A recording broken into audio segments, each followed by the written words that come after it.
Bonsoir à tous, bienvenue sur la chaîne géopolitique. On va traiter du conflit libyen ce soir. En effet, on croyait au cours des dernières semaines, sans doute à tort, que le conflit libyen allait se résoudre de lui-même. Or, ce n'est pas le cas. Il semblerait que les forces du maréchal Haftar sont déterminées à reprendre Tripoli. Et donc, on va, au cours de cette vidéo, comprendre les événements des derniers jours en Libye qui sont très contradictoires et on va essayer donc de donner une grille de lecture au cours de cette vidéo. Alors, il y a 2 semaines, lors d'une déclaration absolument stupéfiante dont seul Khalifa Haftar en est l'auteur, il déclarait avoir le mandat du peuple et que les accords de Skirat, qui est censé trouver un débouché sur un gouvernement d'union nationale en 2015, étaient, je cite, caduques.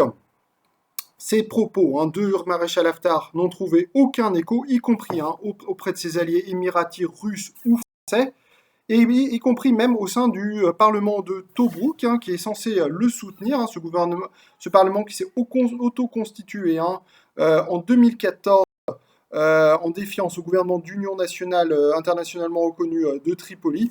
Et donc, en quelque sorte, le maréchal Haftar, tout d'un coup, s'est retrouvé tout seul, sans aucun relais diplomatique. Le ministre russe, même des Affaires étrangères, a estimé que le maréchal Haftar jetait de l'huile sur le feu par ses propos.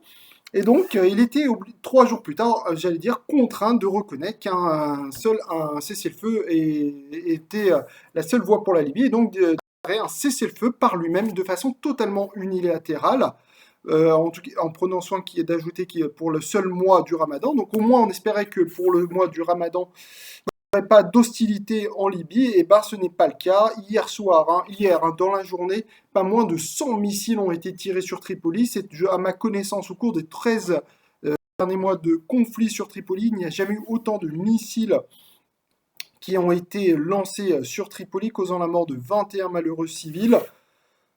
Et donc, ce sont surtout des infrastructures d'ailleurs civiles qui ont été visées. Alors, très clairement, pourquoi une telle reprise des hostilités à un tel moment pendant le mois de Ramadan, contredisant les propos qu'il avait tenus 10 jours auparavant? Est-ce que c'est la voie d'une nouvelle stratégie de la part du maréchal Haftar, ou au contraire la voie ou le choix d'un acte désespéré? J'opterai, à titre personnel, pour le deuxième scénario, tant quand on voit les cibles des frappes d'hier, elles sont clairement pas non plus, elles ne visent pas des sites stratégiques, des cibles militaires, des militaires, elles visent clairement des infrastructures civiles, un aéroport, sur le site, la partie civile de l'aéroport. Donc on voit vraiment que le maréchal Haftar n'a pas besoin vraiment de viser des cibles militaires. Et donc cela ressemble plus à un acte désespéré qu'à autre chose. Mais il a peut-être pas non plus, il a peut-être aussi sous-estimé la réaction turque à ces frappes. Peut-être il pensait que la Turquie allait passer sous silence ces nouvelles frappes du maréchal Haftar. Ben, mal appris.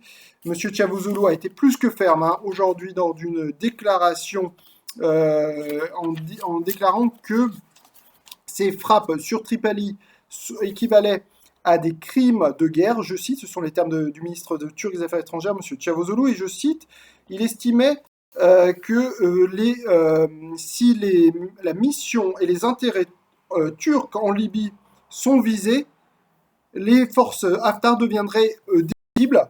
Alors on ne sait pas si les frappes d'hier ont touché des intérêts turcs, mais on voit très bien que la Turquie est déterminée désormais à, si vous voulez, apporter le coup fatal au maréchal Haftar, voyant le fait qu'il n'est plus soutenu ou plus du tout par ses alliés et qu'il subit de défaite militaire en défaite militaire. 2 bases militaires stratégiques qui détenaient de certaines depuis 2014 ont été reprises au cours des dernières semaines.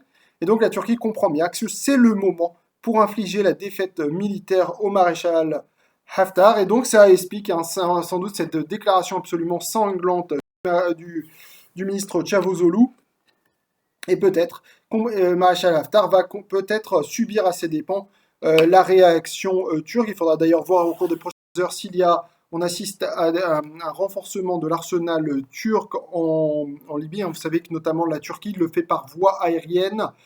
Notamment, on a appris au cours des derniers jours qu'un avion turc a atterri non pas en Libye et pour des raisons sécuritaires, hein, pour pas être visé justement par les forces du maréchal Haftar, mais en Tunisie.